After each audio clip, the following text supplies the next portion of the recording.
Ang sulat ni Pablo sa mga taga-Galasya. Unang kabanata. Mula kay Pablo na hinirang na apostol, hindi ng tao, ni sa pamamagitan ng tao, kundi ni Hesukristo at ng Diyos Ama na muling bumuhay kay Jesus. Ang lahat ng kapatid na naririto ay kasama kong bumabati sa mga iglesia sa Galasya. Sumainyo nawa ang pagpapala at kapayapaang mula sa Diyos Ama at sa ating Panginoong Hesukristo. Inialay ni Hesukristo ang kanyang buhay dahil sa ating kasalanan, ayon sa kalooban ng ating Diyos Ama, upang mahango tayo sa kasamaang nagahari ngayon sa sanlibutan ito. Purihin ang Diyos magpakailanman. Amen. Nagtataka ako kung bakit kayo dali ninyong tinalikuran ng Diyos na tumawag sa inyo sa pamamagitan ng habag ni Kristo. At kayo'y bumaling agad sa ibang magandang balita. Ang totoo'y wala namang ibang magandang balita. Kaya nga lamang, may mga nanggugulo sa inyo at nagsisikap na baguhin ang magandang balita ni Kristo. Sino man, maging kami, o isang anghel mula sa langit, ang mangaral sa inyo ng magandang balita na iba sa ipinangaral namin sa inyo, parusahan siya ng Diyos. Sinabi na namin ito sa inyo, at inuulit ko ngayon. Kung may mangaral sa inyo ng magandang balita na naiiba kaysa tinanggap na ninyo, parusahan siya ng Diyos. Bakit ko sinasabi ito? Dahil ba sa ibig kong mapuri ng tao? Hindi. Ang papuri lamang ng Diyos ang tangi kong hangad. Sinisikap ko bang magbigay lugod sa tao? Hindi. Kung yan lamang ang talagang hangad ko, hindi na sana akong naging alipin ni Kristo. Ibig kong malaman ninyo, mga kapatid, na ang magandang balitang ipinangaral ko'y hindi katha ng tao. Hindi ko ito tinanggap mula sa tao, at hindi rin itinuro sa akin ng sinumang tao. Si Hesukristo mismo ang naghayag nito sa akin. Hindi kaila sa inyo kung paano akong namuhay noon bilang masugid na kaanib ng relihiyon ng mga Hudyo. Walang awa kong inusig ang iglesia ng Diyos at sinikap na ito'y wasakin. Ako'y naging masugid sa relihiyong yon nang higit sa maraming Hudyong kasing edad ko. Dahil sa malaking malasakit ko sa kaugalian ng aming mga ninuno. Ngunit sa kagandahang loob ng Diyos, minabuti niyang ako'y piliin bago pa ako'y panganak. At tinawag niya ako upang maging lingkod niya. At nang ihayag sa akin ang kanyang anak, upang maipangaral ko siya sa mga hintil, hindi ako humingi ng payo kanino man. Hindi rin ako nagpunta sa Jerusalem upang makipagkita sa mga apostol na nauna sa akin. Kundi sa halip, nagpunta ako sa Arabia. At pagkatapos, ay bumalik ako sa Damasco. Pagkaraan ng 3 taon, pumunta ako sa Jerusalem upang makipag-usap kay Pedro. At 15 araw kaming nagkasama. Wala akong nakitang iba pang apostol maliban kay Santiago na kapatid ng Panginoon. Totoong lahat ang isinusulat ko sa inyo. Alam ng Diyos na hindi ako nagsisinungaling. Pagkatapos, pumunta ako sa mga lalawigan ng Syria at ng Cilicia. Hindi pa ako kilala noon ng mga Kristiyano sa Judea. Nakarating lamang sa kanila ang ganitong balita. Ang dating umuusig sa atin ay nangangaral na ngayon ng pananampalatayang dati sinikap niyang wasakin. Kaya't nagpuri sila sa Diyos dahil sa akin.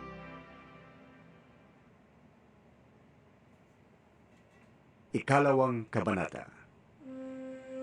Makalipas ang 14 na taon, muli akong pumunta sa Jerusalem na kasama sina Bernabe at Tito. Bumalik ako sapagkat inihayag sa akin ng Diyos na dapat akong pumunta doon. Nakipagpulong ako ng sarilinan sa mga kinikilalang pinuno ng iglesia.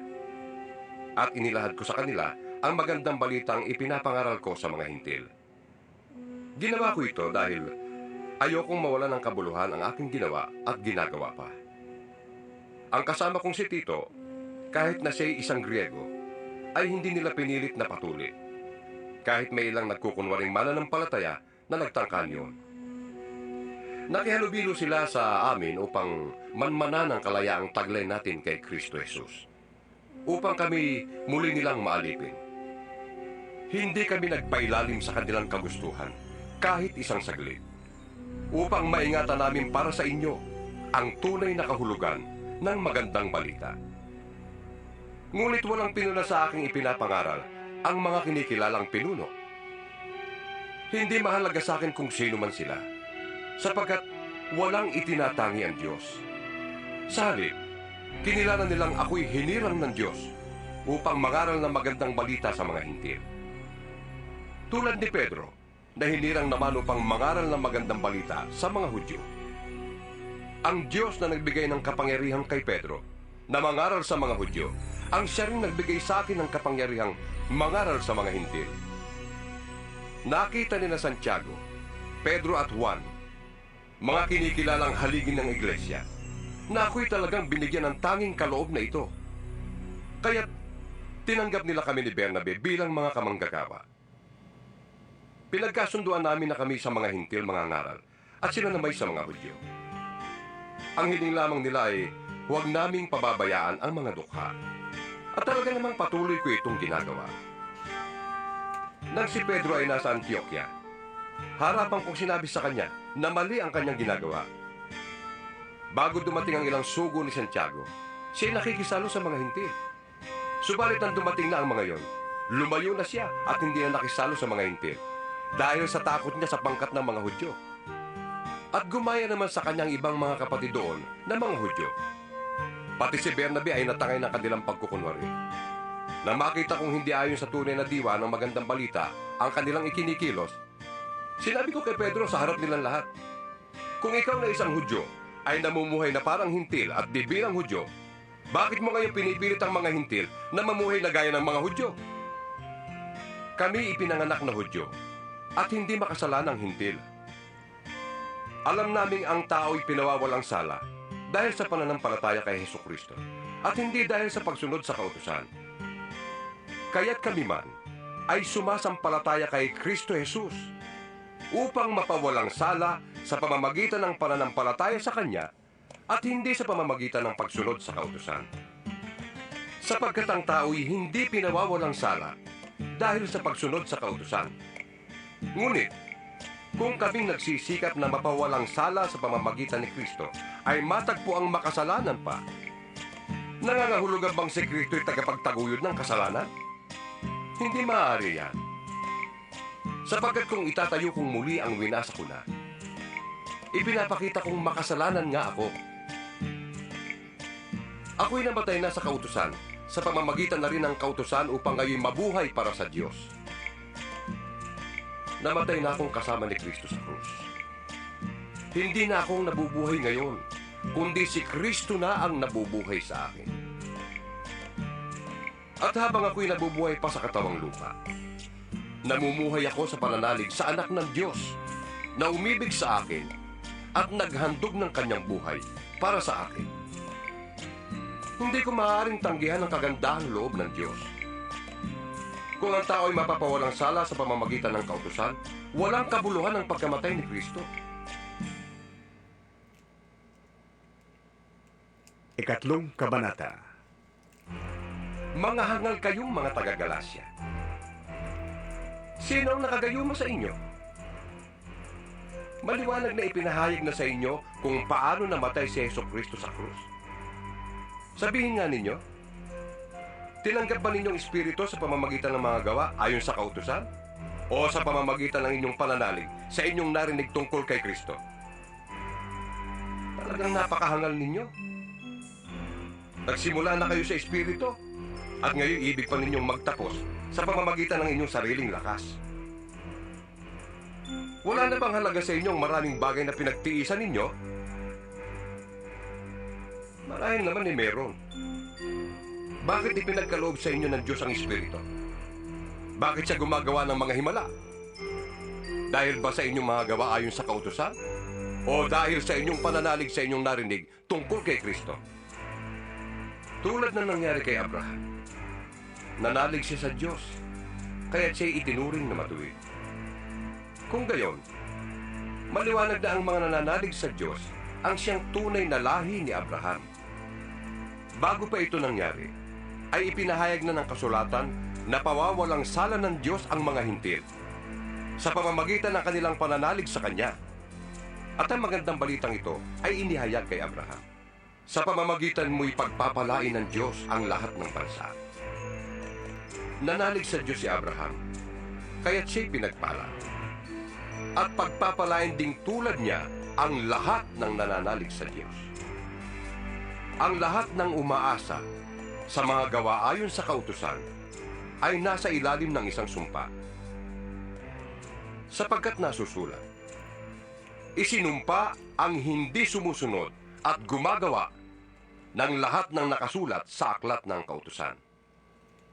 Malinaw na walang taong pinawawalang sala sa paningin ng Diyos sa pamamagitan ng kautusan. Sapagkat sinasabi ng kasulatan, ang pinawawalang sala dahil sa pananampalataya ay mabubuhay. Ang kautusan ay hindi nagmumula sa pananalig sa Diyos, sapagkat sinasabi ng kasulatan, ang tumutupad sa lahat ng hinihingi ng kautusan ang mabubuhay sa pamamagitan ng mga ito. Tinubos tayo ni Kristo sa sumpa ng kautusan nang siya ay isinumpa para sa atin. Sapagkat nasusulat, sinumpa ang bawat ibinitin sa punong kahoy. Ginawa ito ni Kristo upang ang mga pagpapalang ipinangako ng Diyos kay Abraham ay makamtan din ng mga hintil sa pamamagitan ni Kristo Jesus. At sa pamamagitan ng pananalig sa Kanya, ay matanggap natin ang Espiritong ipinangako ng Diyos. Mga kapatid, narito ang isang pangkaraniwang halimbawa. Kapag nalagdaan na ang isang kasunduan, hindi na ito mapapawalang kabuluhan ni Numan. Hindi rin ito maaaring dagdagan. Ngayon, nangako ang Diyos kay Abraham at sa kanyang supling. Hindi sinasabi, at sa kanyang mga supling, na ang tinutukoy ay marami, kundi, at sa iyong supling, na iisa ang tinutukoy, at ito'y si Kristo. Ito ang ibig kong sabihin. Pinagtibay ng Diyos ang kanyang kasunduan at ipinangako niyang tutuparin ito. Ang kasunduang yun ay di mapapawalang saysay ng kautusan na dumating pagkaraan ng 430 taon, ni hindi rin mapapawalang saysay ng kautusan ito ang mga pangako ng Diyos. Kung ang pamana ay ipinagkakaloob dahil sa kautusan, hindi na ito dahil sa pangako. Ngunit ang pamana ay ibinigay ng Diyos kay Abraham bilang katuparan ng kanyang pangako. Kung ganon, bakit pa ibinigay ang kautusan? Ibinigay ito upang maipakita kung ano ang paglabag hanggang sa dumating ang anak na pinangakuan. Ibinigay ang kautusang ito sa pamamagitan ng mga anghel, sa tulong ng isang tagapamagitan. Ngunit hindi kailangan ng tagapamagitan kung iisang panig lamang ang gumagawa ng kasunduan. At ang Diyos ay iisa. Ang ibig bang sabihin nito'y sumasalungat ang kautusan sa mga pangako ng Diyos? Hindi. Kung nakakapagbigay buhay sana ang kautusan, ang tao'y magiging matuwid sa paningin ng Diyos sa pamamagitan ng pagsunod niya rito. Ngunit ayon sa kasulatan, ang lahat ng tao'y alipin ng kasalanan. Kaya't ang ipinangako ng Diyos ay makakamtan sa pamamagitan ng pananalig kay Hesukristo. Bago dumating ang panahon ng pananampalataya, tayo'y nasa ilalim ng kapangyarihan ng kautusan hanggang sa ang pananampalatayang ito kay Kristo ay mahayag. Kaya't ang kautusan ang naging tagapagturo natin hanggang sa dumating si Kristo. At sa gayon, tayo'y mabilang na matuwid sa pamamagitan ng pananalig sa Kanya. Ngayong nananalig na tayo kay Kristo, wala na tayo sa pangangalaga ng kautusan. Dahil sa inyong pananalig kay Kristo Jesus, kayong lahat ay anak ng Diyos. Ang buhay mismo ni Kristo ang isinuot sa inyo na parang damit nang kayo mabautismuhan sa Kanya.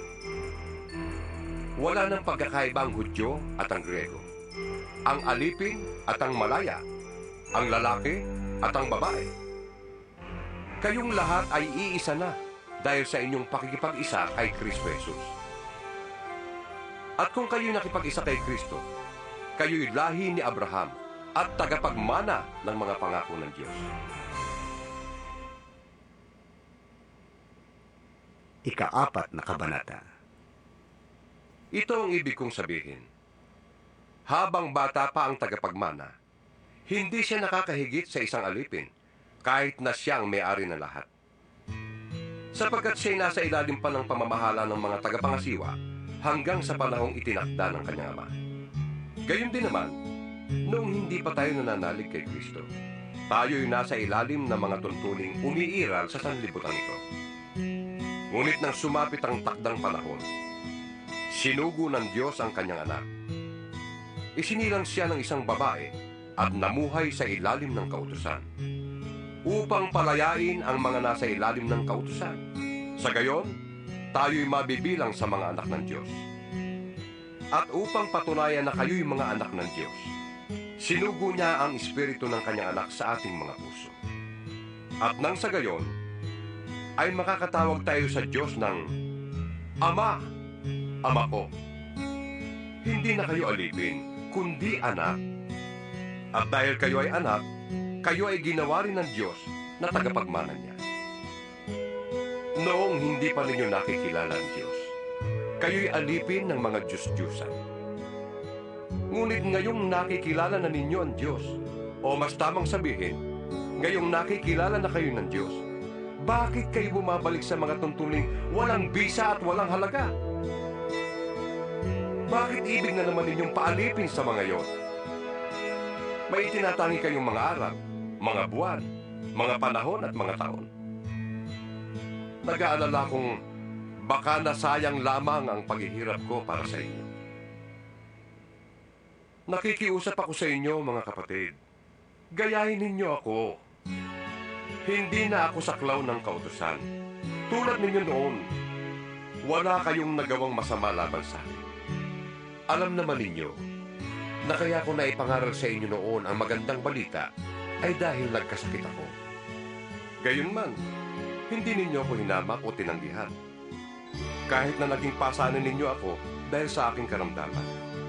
Sa halip, tinanggap ninyo ako na parang anghel ng Diyos at para pa nga si Kristo Jesus. Nasaan ngayon ang kagalakang ipinamalas ninyo noon sa akin?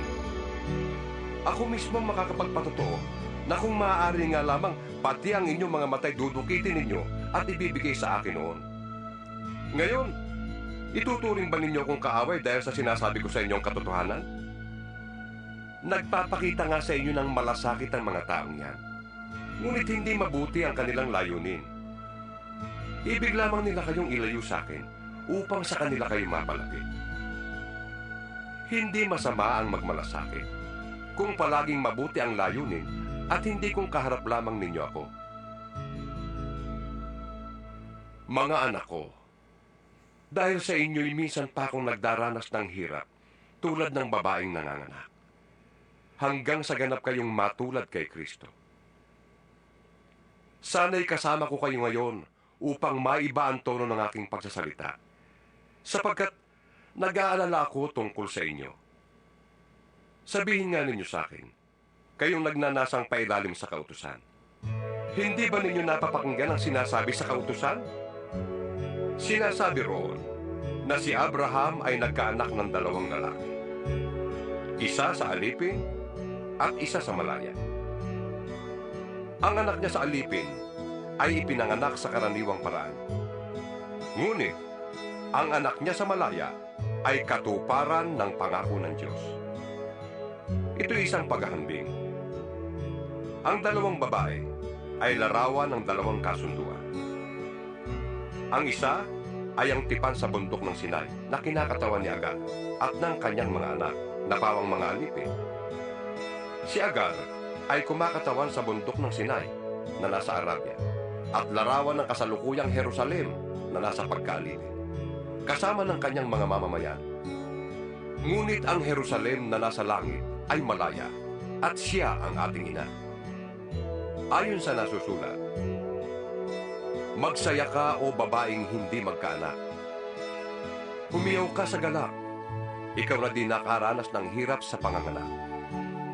Sapagkat higit na marami ang anak ng babaeng nangungulila kaysa babaeng may asawa.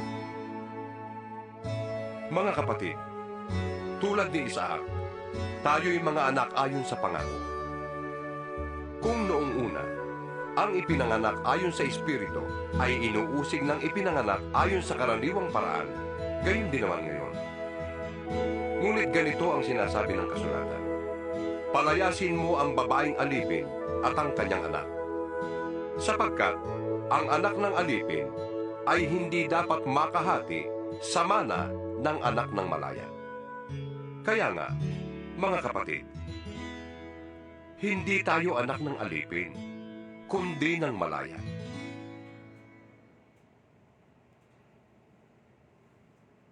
Ikalimang kabanata. Malaya na tayo dahil pinalaya tayo ni Kristo. Kaya magpakatatag kayo at huwag nang paalipin pang muli. Akong si Pablo ang nagsasabi sa inyo. Kapag nagpatuloy kayo, binabaliwala ninyo si Kristo. Inuulit ko, ang lahat ng taong nagpatuloy ay kailangang sumunod sa buong kautusan. Kayong nagsisikap na maging matuwid sa pamamagitan ng pagtupad sa kautusan, nahiwalay na kayo kay Kristo at nawalay sa habag ng Diyos. Ngunit kami umaasa na kami magiging matuwid sa pamamagitan ng pananampalataya at ito'y sa kapangyarihan ng Espiritu Santo. Sa mga nakipag-isa na kay Kristo Jesus, hindi na mahalaga kung ang isang tao ay tuli o hindi.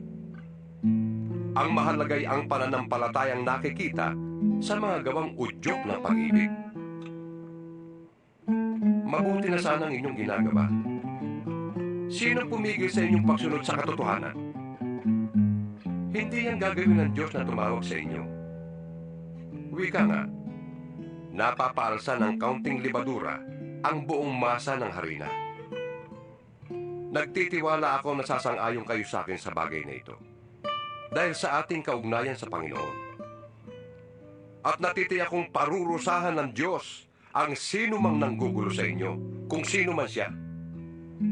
Mga kapatid, kung talagang nangangaral pa ako na kailangan ng pagtutuli, bakit pa ako inuusig hanggang ngayon?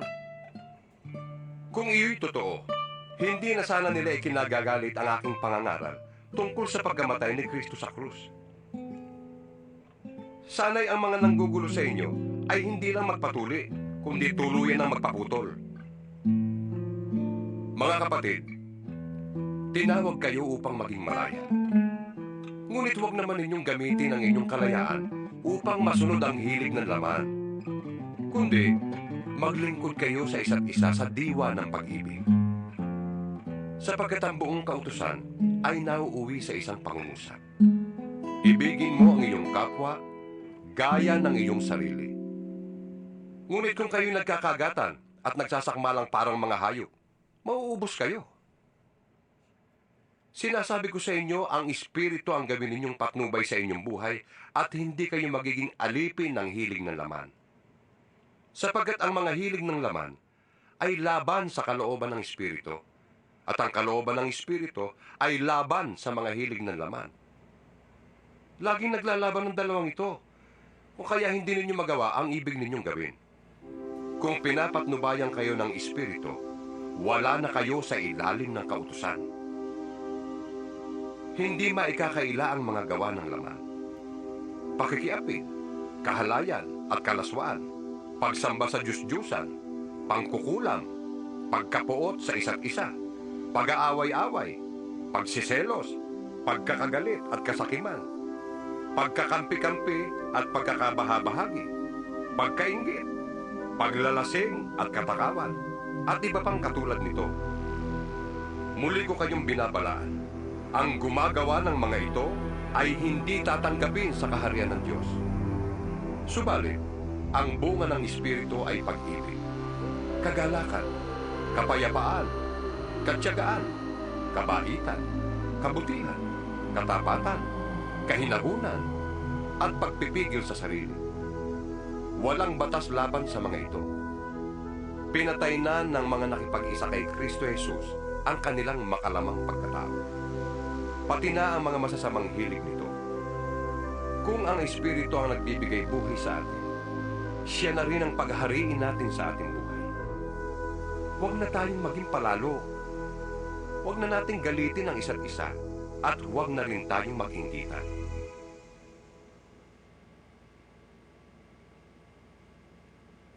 Ika-6 na kabanata. Mga kapatid, kung may mahulog sa pagkakasala, kayong pinapatnubayan ng Espiritu ang magtuwid sa Kanya. Gawin ninyo yon ng mahinahon. At mag-ingat kayo, baka kayo naman ang matukso. Magtulungan kayo sa pagdadala ng pasanin. Sa gayong paraan, ay matutupad ninyo ang utos ni Kristo. Kung inaakala ninyong kayo'y nakakahigit sa iba, ngunit hindi naman, dinadaya ninyo ang inyong sarili. Suriin ng bawat isa ang kanyang sarili. Magalak siya kung mabuti ang kanyang ginagawa. Huwag na niyang ihambing pa yon sa gawa ng iba, sapagkat ang pananagutan ng bawat isa'y ang kanyang sariling gawain. Dapat bahagi na ng mga tinuturuan ang mga nagtuturo ng salita ng Diyos ng lahat ng mga biyayang tinatamasa nila. Huwag ninyong akalaing madadaya ninyo ang Diyos. Kung anong itinanim ng tao, yun din ang kanyang aanihin. Ang nagsisikap sa mga bagay ukol sa laman ay aani ng kamatayan. Ang nagsisikap naman ukol sa Espiritu ay aani ng buhay na walang hanggan. Kaya't huwag tayong magsawa sa paggawa ng mabuti. Pagdating ng takdang panahon, tayo ay aani kung hindi tayo magsasawa. Kaya nga, sa lahat ng pagkakataon ay gumawa tayo ng mabuti sa lahat ng tao, lalo na sa mga kapatid natin sa pananampalataya. Mapapansin ninyo na malalaki ang titik ng sulat na ito. Ako ang siyang sumulat nito. Ang mga taong naghahangad na mapuri ng kapwa ang namimilit sa inyong kayo'y magpatuli. Ginagawa nila yon upang huwag silang usigin dahil sa krus ni Kristo. Kahit na silang mga tuli ay hindi naman tumutupad sa kautusan. Ibig lamang nilang patuli kayo upang maipagmalaki nila na kayo man ay tumutupad sa tuntuning yon. Para sa akin, ang ipagmamalaki ko ay ang krus ng ating Panginoong Hesukristo. Sapagkat sa pamamagitan nito, ang mundong ito'y patay na para sa akin. At ako na may patay na rin sa mundo. Hindi mahalaga kung tuliman o hindi ang isang tao. Ang mahalaga ay kung siya nga ay naging bagong nilalang. Manatili nawa ang kapayapaan at pagpapala ng Diyos sa lahat ng namumuhay ayon sa tuntuning ito at sa buong bayan ng Diyos.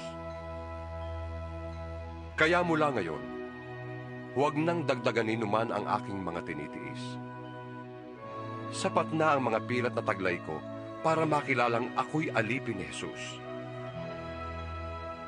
Mga kapatid, sumain niyo nawang lahat ang pagpapala ng ating Panginoong Hesukristo. Amen.